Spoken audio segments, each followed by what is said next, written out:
Panggilan anak dan nazar orang tua. Saudara-saudari yang terkasih, saat ini kita akan mengulas teks kitab suci, yakni kitab 1 Samuel bab 1 ayat 1 sampai dengan 28. Teks ini menghadirkan kepada kita kisah sebuah keluarga yang saleh, namun dihadapkan pada persoalan yang sangat rumit. Keluarga yang dimaksud adalah keluarga Elkana, Hana, dan Penina. Mengapa saya katakan bahwa keluarga ini adalah keluarga yang saleh?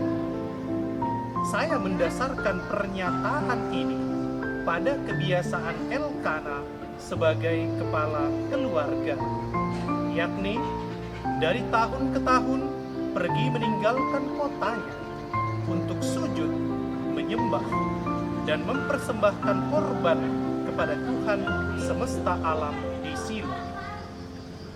Kebiasaan Elkana ini membuktikan bahwa ia adalah seorang bapak yang saleh, yang patut diteladani oleh orang-orang di sekitarnya.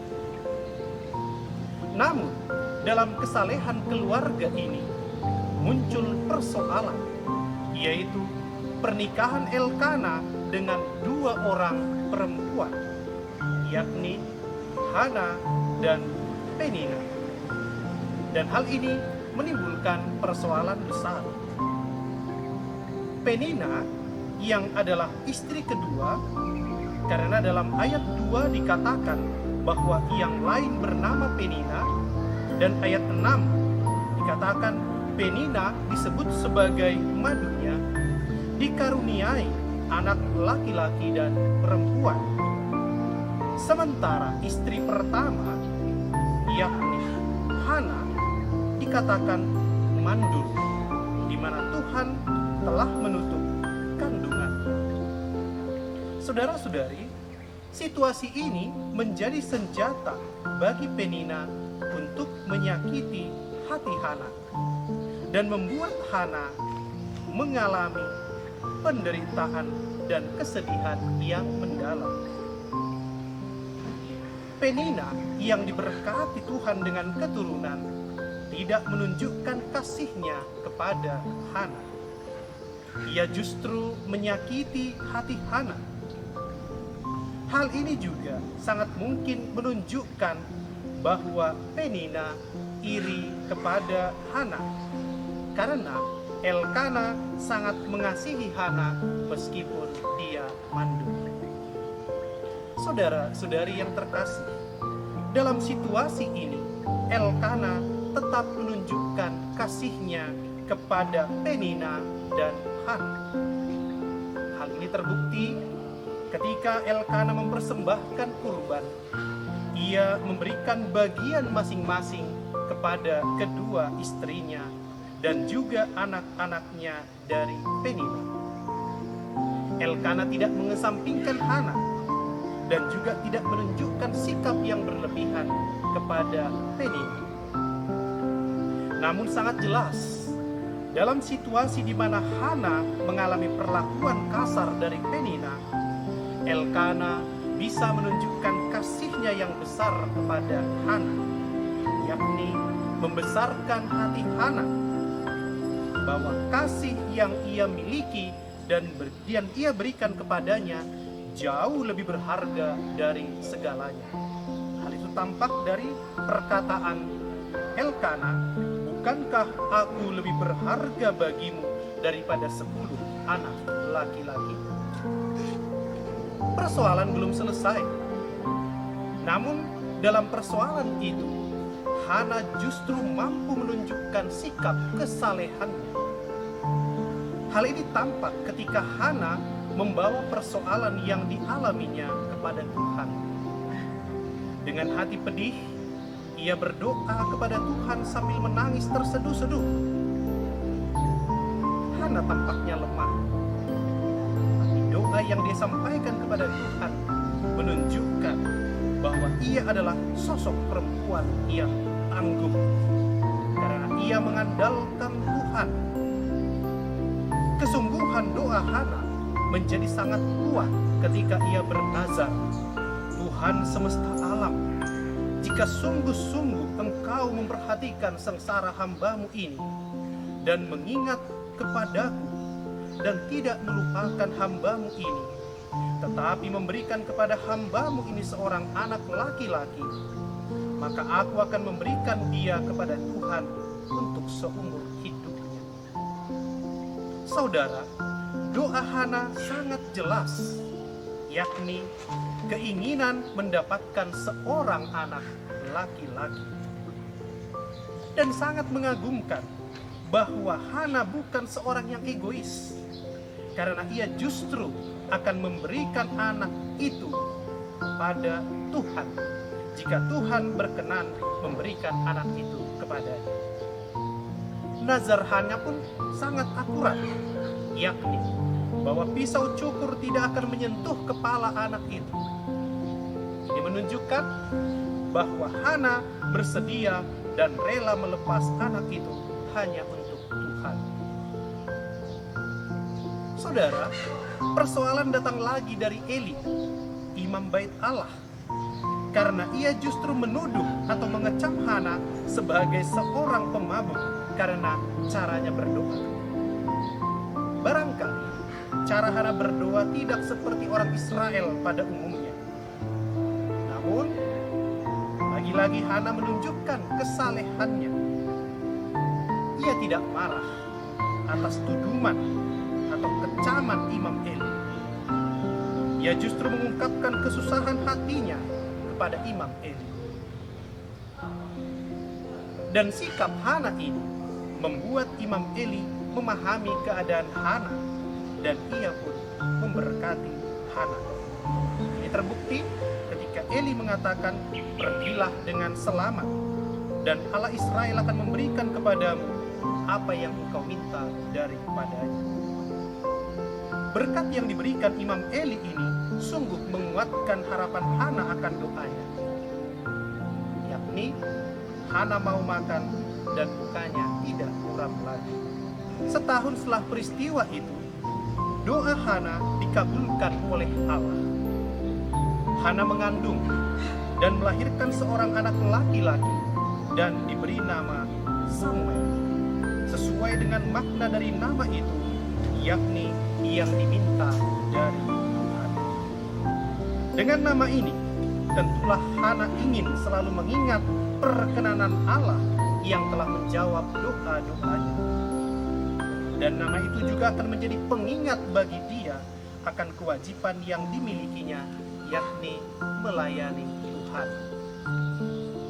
Hana sungguh memberi perhatian dan kasih sayang yang penuh kepada Samuel. Hal ini terbukti ketika Hana tidak ikut pergi bersama suaminya untuk mempersembahkan korban sembelihan tahunan dan korban nazarnya kepada Tuhan, karena ia harus menyusui anaknya sampai bisa disapih. Sikap Hana ini menunjukkan tanggung jawabnya sebagai seorang ibu yang baik. Ia merawat anak itu bukan hanya karena anak kandungnya, tetapi karena anak itu telah dipersembahkan kepada Allah sesuai dengan nazarnya.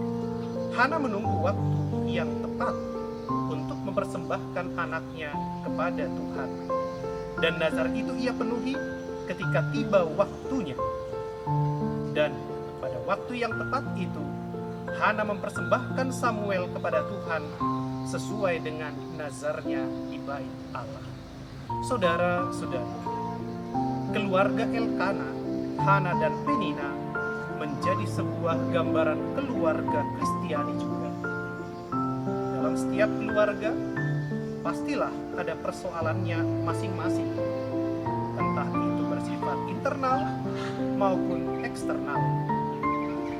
Namun demikian, persoalan keluarga tidak bisa mementahkan atau memutuskan relasi kita dengan Tuhan.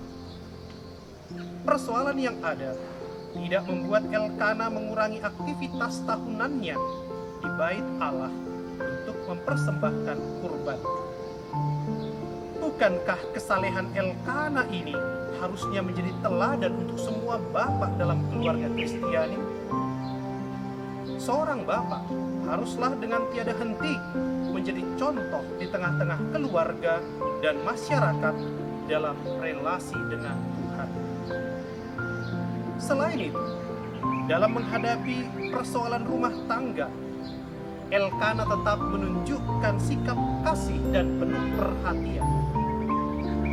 Elkana tahu menempatkan posisi ketika berhadapan dengan Hana maupun Penina. Sikap Elkana ini harusnya menjadi teladan bagi semua bapak dalam keluarga Kristiani, bahwa seorang bapak harus dengan bijak saat kapan ia harus memberi perhatian kepada orang-orang tertentu. Kepedulian seorang bapak harus mampu ditunjukkan kepada anggota keluarga yang mengalami kesedihan atau penderitaan. Saudara, selain pribadi Elkana, kita juga dapat meneladan pribadi Hana sebagai pribadi seorang ibu yang kuat, tangguh, dan beriman. Hana menunjukkan keteladanan seorang ibu yang harus membawa persoalan kepada Tuhan. Ketika Hana membawa persoalan kepada Tuhan dalam doa-doanya, dan ia sungguh mengimaninya, semua persoalan yang ia hadapi dapat terselesaikan dengan baik. Setiap ibu dalam keluarga Kristiani haruslah meneladan cara hidup Hana, yakni membawa persoalan pribadi dan persoalan rumah tangga kepada Tuhan. Persoalan pribadi dan persoalan rumah tangga bukan untuk dijadikan konsumsi publik di media sosial. Persoalan pribadi dan persoalan rumah tangga adalah persoalan yang harus diselesaikan bersama Tuhan. Selain itu, tanggung jawab Hana memberikan perhatian dan kasih sayang kepada Samuel harusnya juga menjadi teladan bagi semua ibu Kristiani yang memiliki tanggung jawab memberi perhatian dan kasih kepada anak-anaknya. Perhatian dan kasih seorang ibu kepada anak-anaknya tidak dapat tergantikan oleh dan dengan apapun. Janganlah kiranya kesibukan keseharian yang dilakukan seorang ibu menjadi kendala atau penghalang atas perhatian dan kasihnya kepada anak-anak. Bukan hanya itu, kesungguhan Hana dalam nazarnya juga menjadi sebuah bentuk penyadaran bagi semua ibu Kristiani bahwa nazar yang dibalut dalam doa haruslah dipertanggungjawabkan kepada Tuhan. Semua berkat yang sudah Tuhan berikan, terutama anak-anak yang Tuhan berikan, harus senantiasa diarahkan kepada Tuhan. Maka, sejak dini, anak-anak harus diarahkan kepada Tuhan, sehingga mereka akan menyadari dirinya sebagai pemberian Tuhan kepada orang tua. Saudara dan saudari, kesalehan hidup keluarga menjadi penting dalam proses pertumbuhan anak-anak Kristiani. Anak-anak harus dibiasakan hidup dalam relasi dengan Tuhan. Kebiasaan Elkana mempersembahkan kurban kepada Tuhan dan ketekunan doa Hana adalah kebiasaan yang harus ditumbuhkan di tengah-tengah keluarga Kristiani. Kesalehan hidup semacam itu akan mampu menumbuhkan benih-benih panggilan dalam diri anak-anak kita untuk menjadi pelayan Tuhan. Anak-anak kita akan melihat langsung teladan hidup yang kita tunjukkan bagaimana seharusnya menjalin relasi dengan Tuhan. Jadilah contoh hidup untuk anak-anak kita, sehingga mereka menyadari bahwa bapak dan ibunya adalah orang-orang yang patut untuk diteladani. Ketika anak melihat bapaknya pergi ke gereja, atau ketika anak melihat ibunya tekun berdoa, pastilah perlahan-lahan dalam diri anak tumbuh benih-benih kesalehan hidup.